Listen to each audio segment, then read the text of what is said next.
Amém? Glória a Deus. Tem um recado de Deus para a sua vida. Deus vai falar com o teu coração nessa noite. Eu tenho esses dias, irmãos, vou fazer uma abertura aqui, depois nós vamos pregar. Eu andei uns dias preocupado. Por que preocupado? Porque o inimigo, ele usa de tempo em tempo estratégia contra a igreja. Ele não luta contra o mundo, ele luta contra a igreja. E nós temos visto notícias, e eu vi uma notícia que eu fiquei muito triste, daquele pastor chamado Júlio César, que ele suicidou. E quando eu vi aquela notícia, eu tinha um pouco conhecimento daquele homem, e era um grande homem de Deus. O pai dele, um grande homem de Deus. Os dois ícones da Assembleia de Deus.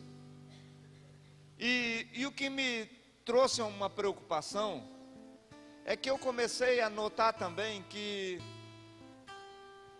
o inimigo, ele vem com as formas de tentar, ele não vai conseguir, de tentar destruir a obra de Deus. Ele vai tentar impedir a obra de Deus, ele não vai conseguir. A Bíblia diz que as portas do inferno não prevaleceriam contra a igreja do Senhor, e não vai prevalecer. Mas o que me deixou pensativo é o porquê que levou esse pastor, depois logo em seguida outro pastor, depois logo em seguida outro pastor. 3 pastores suicidaram esse mês.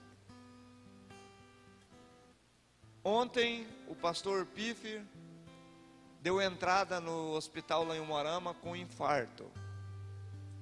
O pastor Piffer junto com o pastor, trabalha lá na comunidade em Cruzeiro do Oeste, junto com o bispo e com os outros pastores.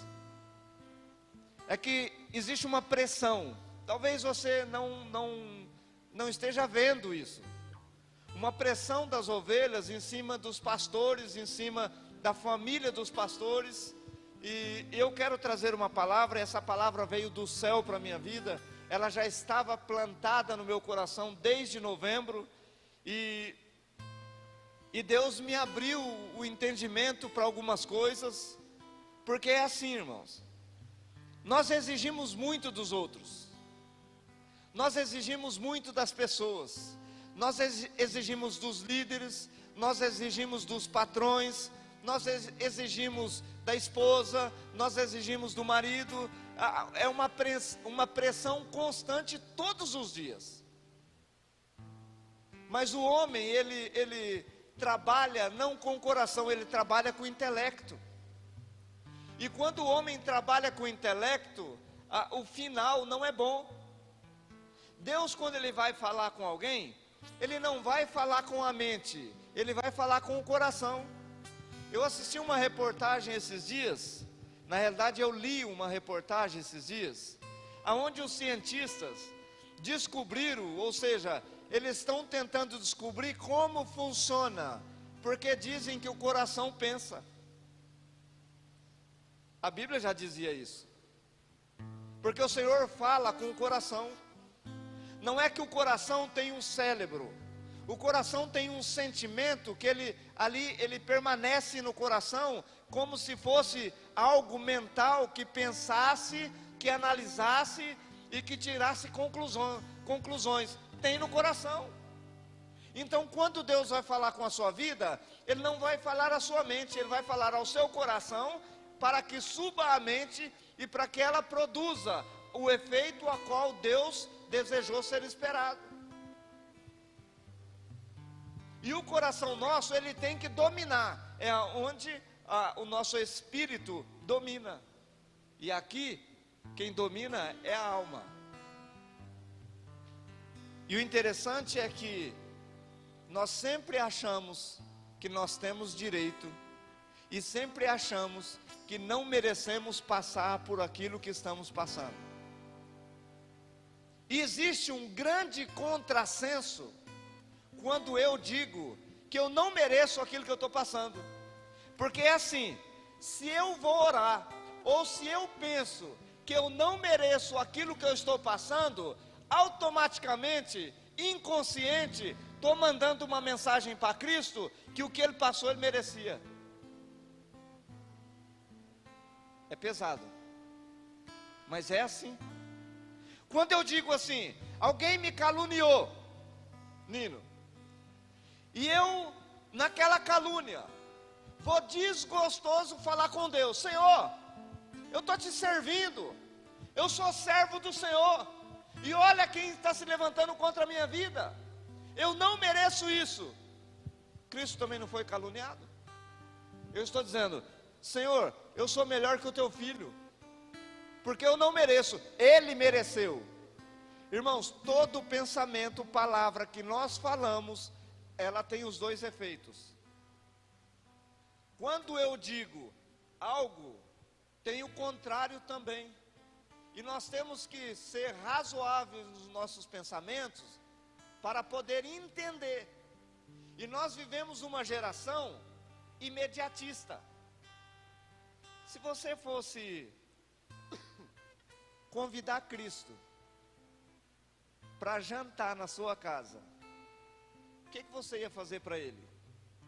Um miojo instantâneo? Senhor, come e vai embora logo que eu tenho mais coisas para fazer. Você ia servir algo para Ele que fosse rápido, fácil e que não tivesse custo?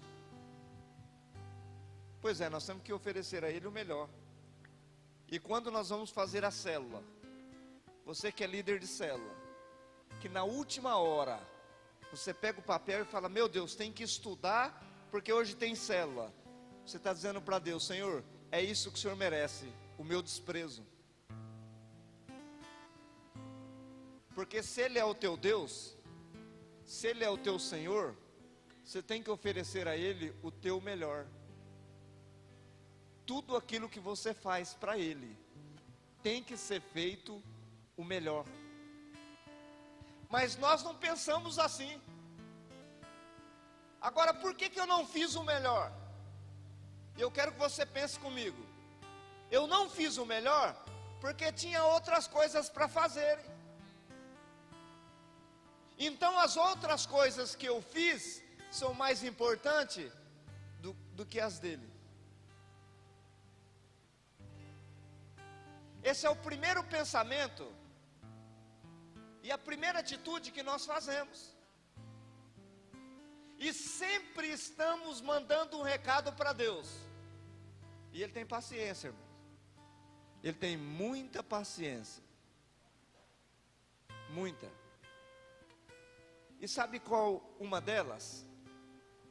Nós pensamos assim: Senhor, quem que é esse homem que o Senhor colocou para ser meu líder? Eu conheço o passado dele, eu conheço a vida dele, eu conheço a vida do líder de célula, eu sei de onde ele veio, eu sei quem ele é. Esse é o primeiro pensamento, pensamento de julgamento, ou seja, estamos julgando quem não deveríamos julgar. E qual que é o segundo? Senhor, eu não mereço, eu sou, sabe, não no sentido de reconhecer Ele como merecedor, mas no sentido de menosprezar a pessoa que somos.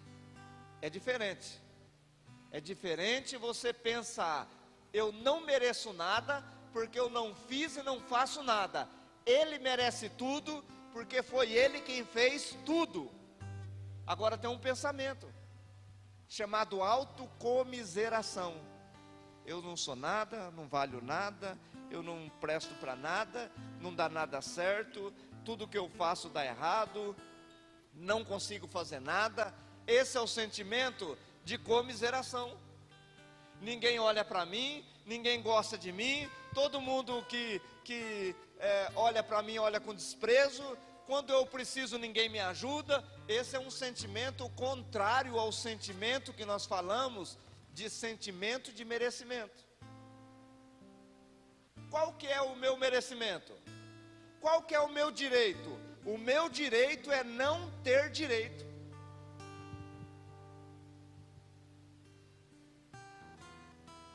Eu vou pregar, vou começar agora. E depois você coloca no teu coração, se você faria o que Deus fez aqui. Primeiro abra sua Bíblia no livro de 1 Coríntios capítulo 1.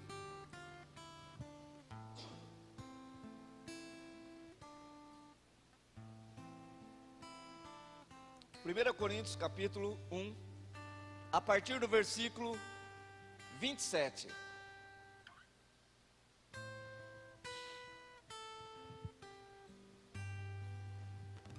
Primeira Coríntios capítulo 1, versículo 27, Paulo escreve aos Coríntios, porque esta igreja de Coríntios, eles tinham esse pensamento parcial daquilo que eu iniciei falando aqui para a sua vida. E olha o que Deus através do apóstolo Paulo diz a eles. Versículo 27. Mas Deus escolheu as coisas loucas deste mundo para confundir as sábias. E Deus escolheu as coisas fracas deste mundo para confundir as fortes, falando dos homens. E Deus escolheu as coisas vis deste mundo e as desprezíveis e as que não são, para aniquilar as que são, para que nenhuma carne se glorie perante ele. Mas vós sois dele, em Jesus Cristo, o qual para nós foi feito por Deus sabedoria e justiça e santificação e redenção. Irmãos, então se você acha que você é um louco, que você é fraco, se você acha que você é vil, se você acha que você não é ninguém, achando no sentido em relação a Deus, seja bem-vindo, foi você que ele escolheu. Você vai olhar na Bíblia e você não vai ver nenhum homem que Deus escolheu, que a Bíblia antes dizia, esse era um homem de Deus, esse fazia isso, esse fazia aquilo, dizendo ao qual ele merece ser chamado por Deus. É o contrário.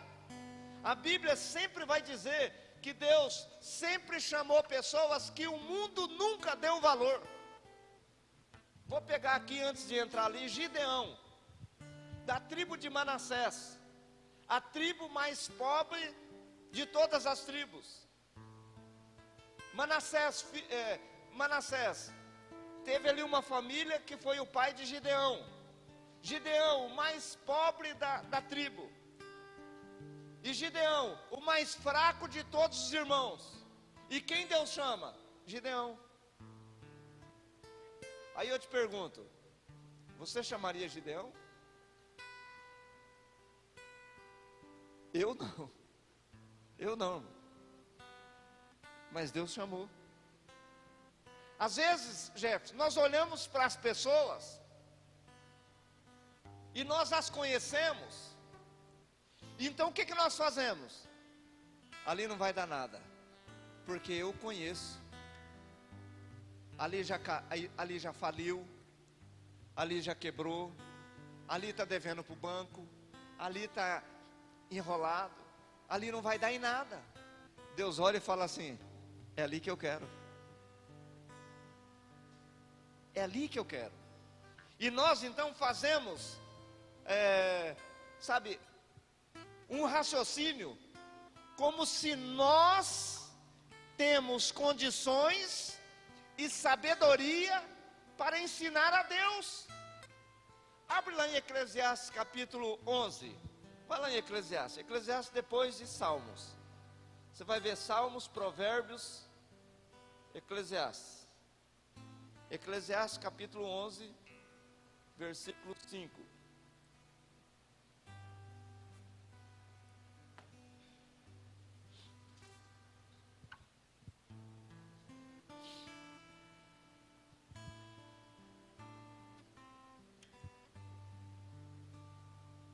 nós sempre temos uma saída que é a melhor do que Deus. Sempre nós temos um raciocínio que no nosso coração, se fosse eu, faria diferente. Se fosse eu, não teria colocado esse líder de célula. Se fosse eu, não teria colocado esse pastor. Se fosse eu, não chamaria essa pessoa para a igreja. O negócio é que não é eu nem você, irmão. É Deus. E o que Deus falou, acabou, temos que aceitar. Não temos que colocar, nem acrescentar nada naquilo que Deus fez, acabou. Eclesiastes 11, versículo 5. Assim como tu não sabes qual o caminho do vento, nem como se formam os ossos no ventre da mulher grávida, assim também não sabes as obras de Deus que faz todas as coisas. Assim como você não sabe, assim como nós não sabemos, não entendemos como forma dentro do ventre o osso no seu lugar certinho. Todo mundo tem a sua clavícula no lugar certinho. Pode ver que tua clavícula está aí, ela não está do lado, ela não está em cima, está no lugar certinho. Além de ter formado o osso, colocou no seu lugar certinho. Agora, qual é o homem que pode explicar para Deus um negócio desse? Qual é o cientista que vai conseguir falar para Deus o que Deus deve fazer ou não deve fazer? Abre aí a sua Bíblia no livro de Mateus. Anda comigo, Mateus, primeiro livro do Novo Testamento, Mateus capítulo 1. Vou confundir a sua mente agora, para que ela seja aberta, para você entender o propósito de Deus. E que nós venhamos a tirar, irmãos, esse ranço de sabedoria humana, porque é um ranço. Mateus capítulo 1, versículo 5 e versículo 6. E Salmão gerou a Raabe, e Salmão gerou de Raabe a Boaz, e Boaz gerou de Rute a Obed, e Obed gerou a Jessé, e Jessé gerou ao rei Davi, e o rei Davi gerou a Salamão, da que foi mulher de Urias. Irmãos, aqui tem uma loucura. Eu duvido você agir como Deus agiu aqui. Sabe por que Deus agiu? Ele sabe o dia de amanhã. Eu te pergunto, alguém aqui sabe quem é Raabe? Erga a mão, quem sabe quem? 5 pessoas sabem quem é Raabe. Dessas 5, 4 tiveram hoje de manhã. Então sabe quem é Raabe. Raabe, irmãos, era uma prostituta que tinha um prostíbulo nos muros de Jericó. E Deus então falou a Josué, para que Josué fosse lá e tomasse Jericó, porque Jericó seria a cidade, a primeira vitória que Deus daria a eles. Ou seja, uma grande vitória que Deus ia entregar nas mãos de Josué. E eles vão lá, primeiro dia dão uma volta, segundo dia outra volta, no 7º dia 7 voltas e os muros caem. Mas antes disso, os espias vão lá ver a cidade e entram na cidade. Mas aí descobre que existe pessoas infiltradas na cidade, olhando a cidade, para ver onde eles iam entrar e minar a cidade, tomar a cidade. E quando eles estão saindo, o povo já começa a cercar, e eles entram ali no prostíbulo dessa mulher chamada Raabe. E Raabe olha para os espias e diz assim para eles: olha, eu sei que o Deus de vocês é forte. Eu sei que vocês vão vencer. Livra eu e a minha casa. Livra eu e a minha família. Raabe morava no muro, em cima do muro. O prostíbulo dela era em cima do muro. Agora, qual a tradução da palavra Raabe? São segredos da Bíblia que nós precisamos entender para compreender o porquê que Deus faz. E um detalhe, Raabe, ela entra na genealogia de Jesus. Aí eu te pergunto, você escolheria uma prostituta para fazer a genealogia do teu Salvador? Ele escolheu. Ele escolheu. E aí, quando vem o povo de Deus, e eles cercam a cidade, e os muros caem, só não cai o muro onde está a casa de Raabe, e todos os que estão dentro da casa de Raabe, não morrem. Aí eu te pergunto, o que significa Raabe? Raabe significa largo. E tem um texto na Bíblia que diz assim: largo é o caminho da perdição, estreito é o caminho do reino. Agora, a tradução mais legal para a igreja é largo. Vou te explicar. Qualquer um pode entrar. Qualquer um. É acesso a todos. Adúltero, prostituta, traficante, viciado, todos. É aberto a todos. Agora, não permanece, porque a palavra de Deus é verdade, e a Bíblia diz que a palavra de Deus liberta. Mas é largo, é porta larga. É o contrário do que todo mundo diz, que igreja é porta estreita. Não é. Estreito é o reino, não é a salvação. Estreito é o reino. A igreja é largo, portas largas. Quem quiser pode entrar. Aí, olha bem, vamos fazer uma ligação. Se a porta é larga, ela chamou a família acreditou, entrou na casa, ninguém morreu. Quem está dentro da igreja não morre.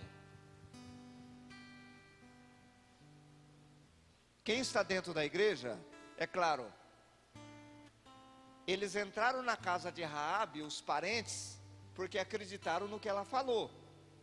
Quem não acreditou, morreu. Então quem entra na igreja e acredita na palavra, não morre, é salvo. Salmão gerou de Raabe. Aí você lê depois, e você vê aqui quantas menção tem de quem gerou quem por alguém. Você vai ver aqui, Salmão gerou de Raabe. Deus escolheu essa mulher, porque Deus não quer saber o teu passado, Deus não quer saber o que você fez, Deus não está interessado de onde você veio, Ele está interessado para onde você vai. Deus não está interessado no que os outros falam de você, Ele está interessado no que Ele quer fazer com você. É isso que Ele está interessado. Mas o homem tem aquele negócio. Eu posso, agora aquele, é igual na oração do templo, que está lá em Mateus. O cara orando, abaixa a cabeça e fala: Senhor, eu não tenho nem coragem de olhar para cima. Eu sou um miserável, um pecador. Senhor, eu não presto. O outro olha e diz: Senhor, eu não sou igual a esse. Eu dou o dízimo, eu ajudo os pobres, justificando o que ele faz. O outro, eu creio que era muito mais fiel do que aquele um. A intenção é de como eu sou diante de Deus. O Antigo Testamento era assim, irmãos. Quanto mais próximo de Deus, o risco de morrer era maior. No Novo Testamento, quanto mais próximo de Deus, vida eterna. A arca da aliança, simbolizava o próprio Deus. Uzá, um homem chamado Uzá, está acompanhando a arca que vai para Jerusalém. Mas aí a carroça lá, o carro dos bois dá uma balançada, Uzá vai com a melhor intenção segurar a arca. Quando ele põe a mão, ele morre imediatamente. No Antigo Testamento, uma vez por ano, o sumo sacerdote entrava no Santo dos Santos, só ele, e alguns morriam, porque entrava na presença de Deus. Então no Velho Testamento, você faz por merecer. No Novo Testamento, Jesus fez você merecer por Ele, não é por você. No Antigo Testamento não havia um justo, e tinha as leis, 613 leis. Se tropeçasse em uma, tropeçava em todas. No Antigo Testamento, no Novo Testamento, tropeça todo dia, justifica, o Senhor justifica todos os dias. Qual que é o teu merecimento, irmão? Nenhum. No Antigo Testamento, o Senhor ficava num lugar isolado, chamado Santos dos Santos. No Novo Testamento, Ele está aí dentro de você. Então, todas as vezes que você olhar alguém da igreja, nunca julgue ele, nunca julgue ela. Quando você olhar para alguém da igreja, ama, irmão, ama. Tenha misericórdia dele ou dela. Por mais falha que ele, ela é, tenha misericórdia, porque o Senhor teve. Agora vamos continuar aqui. E gerou a Boaz, e Boaz gerou de Ruth. Quem sabe quem que é Ruth? 1, 2, quem mais sabe que é Ruth? 3, dou-lhe uma, dou-lhe duas, também ali. Ruth era uma moabita, não era judia, não era do povo de Deus, era uma mulher de fora do arraial. E olha o nome dela aqui sendo mencionado. E Boaz gerou de Ruth a Obed. Ruth foi uma mulher que realmente, quando soube que o Deus de Israel era o verdadeiro Deus, ela disse: teu Deus é meu Deus, onde você for eu vou estar, onde você dormir eu vou dormir, onde você comer eu vou comer, eu não te largo. Ou seja, eu quero o seu Deus, então tem que estar junto com você. Continuando aqui, agora vai estreitar. E Obed, e Ruth, e Boaz gerou de Ruth a Obed, e Obed gerou a Jessé, e Jessé gerou ao rei Davi, e o rei Davi gerou a Salomão da mulher de Urias, ou seja, da mulher que foi de Urias. Irmãos, aqui dá para pirar, meu. Por isso que o evangelho é loucura. Davi tinha, sei lá, 500, 600, 700 mulheres. O cara tinha uma. Ele mata o cara para ficar com a mulher dele. E aí Deus escolhe Davi, era o escolhido, e Davi gera Salomão dessa mulher. Mas vamos voltar. Quem que é Davi? Todo mundo ouve falar de Davi, rei Davi, homem segundo o coração de Deus, homem fiel, o melhor de todos. Na história até hoje não teve um homem que deu uma oferta igual Davi deu. 22 milhões traduzido em ouro e prata que ele deu para a construção do templo. Ninguém nunca fez o que Davi fez. Mas de onde vem Davi? Davi é filho desse homem chamado Jessé, com uma mulher que é filisteia, um adultério. Davi, está gravando, irmãos, eu sei o que eu estou falando. Davi é filho de um adultério. Aí Deus olha para ele e fala: é ele que eu quero. Porque Deus não olha o teu passado. Ele está interessado no que você quer, se você quer ele ou não. E se tinha alguém que queria Deus, era esse homem chamado Davi. Irmãos, entenda uma coisa: Não estou fazendo apologia ao pecado, porque todo pecado tem uma consequência. Davi, pelo fato dele ter matado esse homem, Urias, colocado ele à frente, ele perdeu 4 filhos, porque ele mesmo fez o julgamento dele. Quando o profeta Natã chega diante dele e diz: meu senhor, existe um homem, conta aquela história que você sabe. E aí ele diz assim, conta a história que era dele, só que ele não sabia que era dele. Ele diz: esse homem tem que pagar 4 vezes pelo que ele cometeu, e ele é digno de morte. Natã olha para ele e fala assim: esse homem é o senhor só não vai morrer. Ele perde os 4 filhos que ele mais esperava neles. Então tem consequência, e a consequência não vale a pena. Mas o que eu quero que você entenda é que quando você olhar por alguém e você vê que esse alguém vem de onde for, não olha por ele, não olhe para ele, olhe por Deus que o fez. De repente você vê um drogado aí na rua, ou um bêbado jogado na calçada, não critique. Um dia ele pode ser seu pastor, um dia ele pode ser o seu líder. Se Deus assim fizer, irmãos, a vontade de Deus supera. É Ele quem faz. Olha o que está escrito aqui. Olha o que Deus fez. Aí eu te pergunto, analisa comigo, irmão, analisa comigo. Você faria isso?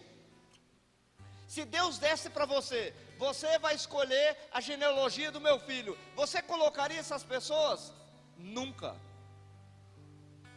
Porque nem eu nem você somos bonzinhos. Nós olhamos para os outros e pensamos que somos melhores. Talvez você possa pensar: não, pastor, eu não sou assim. Espera que você vai passar por esse pensamento. Nós somos falhos, irmãos. Nós achamos que somos melhores do que os outros. Irmão, no nosso meio, a gente sempre conversa e a gente reúne com os pastores.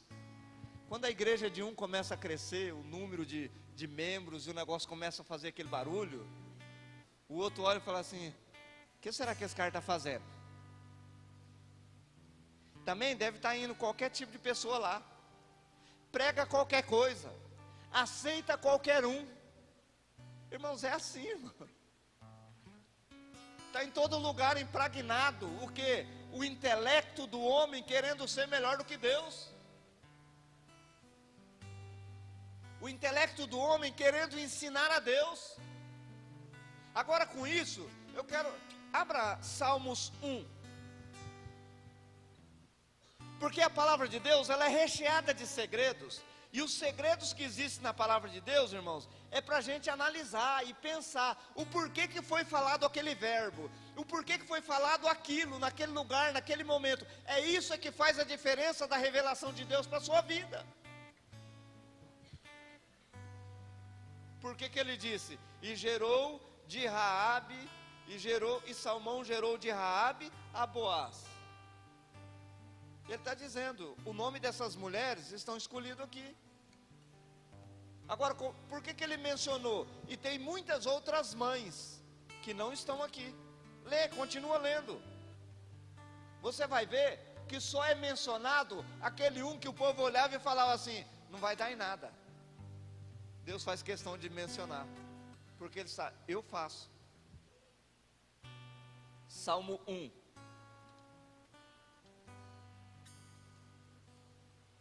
Salmo 1, versículo 3. Deus está dizendo para os filhos: pois será como árvore plantado junto a ribeiros de água, a qual dá o seu fruto no seu tempo, as suas folhas não cairão, e tudo quanto fizer, o que diz aí? E tudo quanto fizer. Agora, olha o detalhe: pois será como árvore plantado. Irmãos, você não caiu aqui de paraquedas. Árvore plantada precisa de alguém arrancar de um lugar e colocar em outro. Árvore plantada precisa de, além de alguém arrancar e colocar em outro lugar, alguém está cuidando daquela árvore, porque senão ela morre. E Deus está dizendo: será, ou seja, você será como árvore plantado à beira do ribeiro. O que é ribeiro? Água. O que é água? Alimento. Palavra. Então você não foi plantado por acaso aqui. Não é à toa que o Senhor te tirou de onde tirou e falou: vou colocar ali. Aqui. Será como árvore plantada junto a ribeiro de águas. Ou seja, nunca você vai ver uma árvore na beira do rio seca. Irmãos, em 2012, eu fui pregar no Piauí, e eu preguei em Teresina e numa cidade chamada Padre Marcos. Lá em Padre Marcos tem um colégio com o nome do meu pai. E eu fui lá, e foi eu e a Lourdinha, pastora Lourdinha, e o interessante é que nós fomos na época da seca. E nós andamos 400 quilômetros de Teresina até Padre Marcos. Não tinha uma folha verde. De repente, nós vimos um trio. Lá de cima, lá embaixo, nós estávamos no alto. Um trio, verdinho. Eu olhei e falei: o que é aquilo lá? O cara falou assim: beira de um rio. Todas as vezes que eu leio esse versículo aqui, eu lembro daquilo. Todas as árvores poderiam morrer, mas a plantada na beira do rio não vai morrer. A plantada junto aos ribeiros, ela vai dar o seu fruto no seu tempo. As suas folhas não cairão, e tudo quanto pôr a sua mão vai prosperar. Vai prosperar, irmãos. Pode esperar. Não é uma pregação aqui de prosperidade, é o contrário. Eu estou dizendo para você que você não merece nada, mas Deus faz porque Ele te ama. Você não tem sabedoria nem para segurar a sua família, mas Deus faz isso. Irmãos, eu já falei, eu sou tão chato, que se fosse por mim, nem minha esposa estaria aqui comigo. Mas o Senhor é bom. Ele é bom. E aí nós somos alimentados, não é por homem, é pela palavra. Palavra de Deus. E aí a gente procura tudo quanto é meio para se dar bem na vida. E Jeremias 29:11 diz assim: o Senhor dizendo: eu é que sei que pensamentos tenho a vosso respeito, pensamento de paz e não de mal, para vos dar o fim que desejais. Aí ele diz: então me ouvirei, orareis a mim. Mas ele sabe o caminho. Sabe o que ele está querendo dizer lá em Jeremias? Ele está dizendo assim: eu sei aonde levar você, aonde você quer chegar. Você não sabe, mas eu sei. Pede para mim, pede para mim, pede para mim. É o que ele está dizendo. Fala comigo que eu vou te levar aonde você quer chegar. Eu sei te levar, você não sabe chegar. Outra coisa, Isaías 45, 2, 3. Eu irei adiante de ti, quebrarei as portas de bronze, despedaçarei os ferrolhos de ferro, e te darei os tesouros escondidos e as riquezas encobertas, para que saibas que eu sou o Senhor, o teu Deus.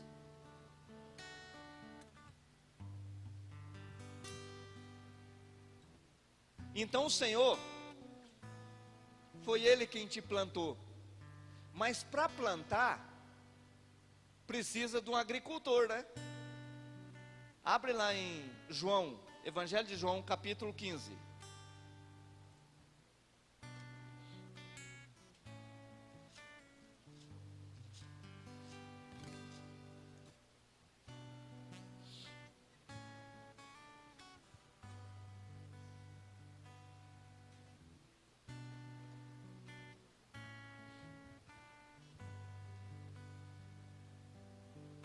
Amém? Evangelho de João, capítulo 15. Ele diz assim, versículo 1: eu sou a videira verdadeira, meu pai é o lavrador é quem te tira de onde você está e coloca onde ele quer. Árvore plantada à beira do ribeiro. Eu sou a videira. Por que ele diz que eu sou a videira? Porque ele está plantado num lugar aonde tem alimento. E o alimento entra pela árvore, a seiva, e vai para as folhas, para o fruto. Ele vai para os galhos, ele vai para os ramos. Então ele diz assim: toda árvore, toda vara, ou seja, todo galho em mim que não dá fruto, atira e limpa, e toda aquela que dá fruto, para que dê mais fruto. Toda árvore que está dando fruto, às vezes Deus vai e corta, ou seja, poda. Por isso, irmãos, que se tiver alguma coisa acontecendo com a sua vida, se está tendo um confronto na sua vida, irmãos, não entristeça, Deus está aplanando você para que você dê mais fruto para Ele. E automaticamente conquistando o reino. Por isso que Mateus capítulo 5 diz: bem-aventurados os perseguidos, porque deles é o reino dos céus. E o versículo 5: eu sou a videira, do mesmo 15, João 15 versículo 5: eu sou a videira, vós as varas.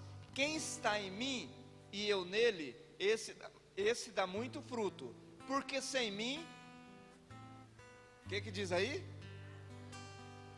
O que é nada, irmã?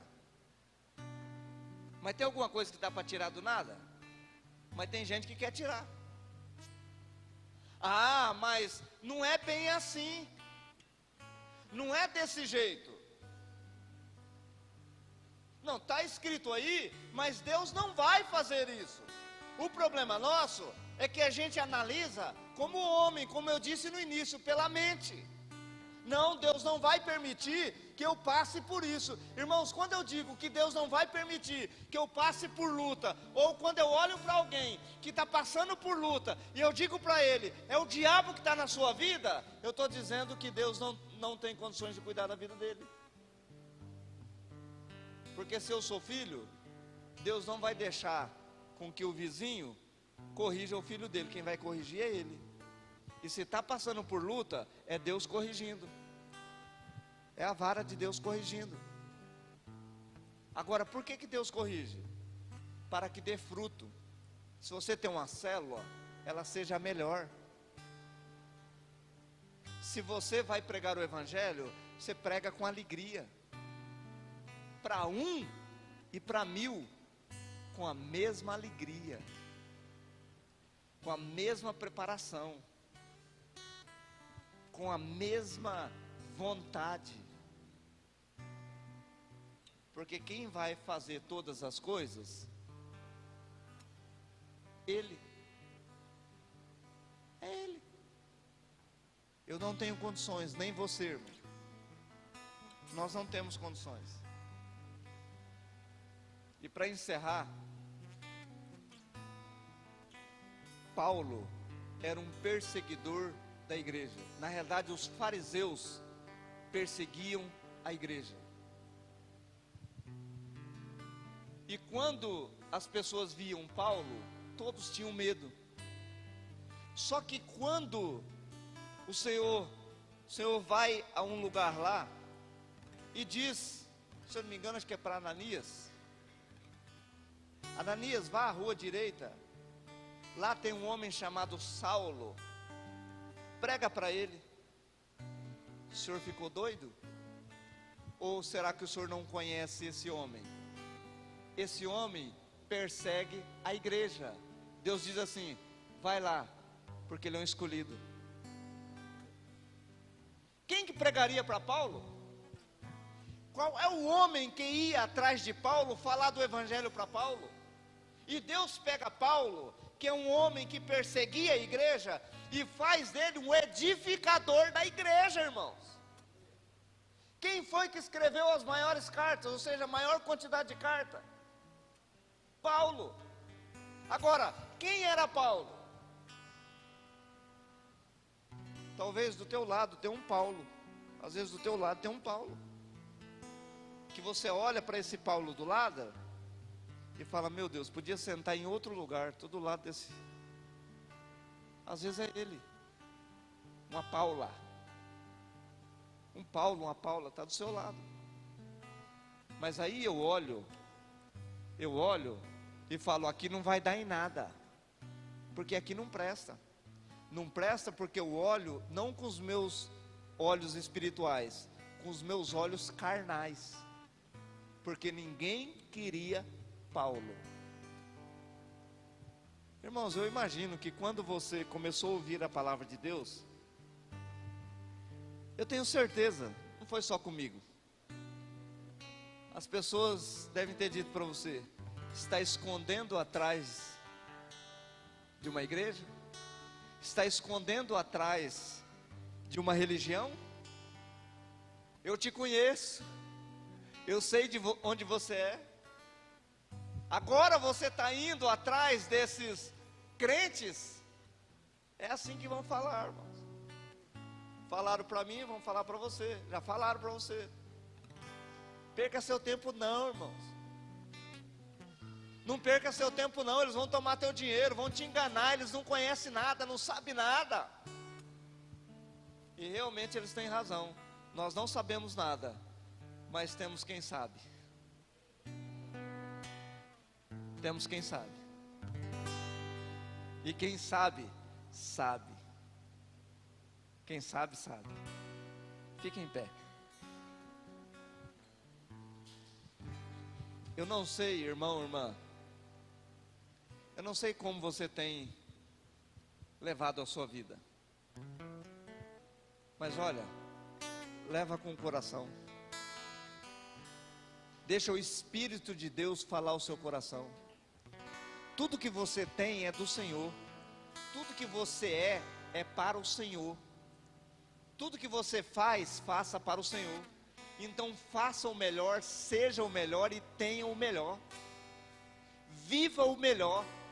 Porque com Deus só tem uma opção: viver o melhor. Só tem essa opção: viver o melhor.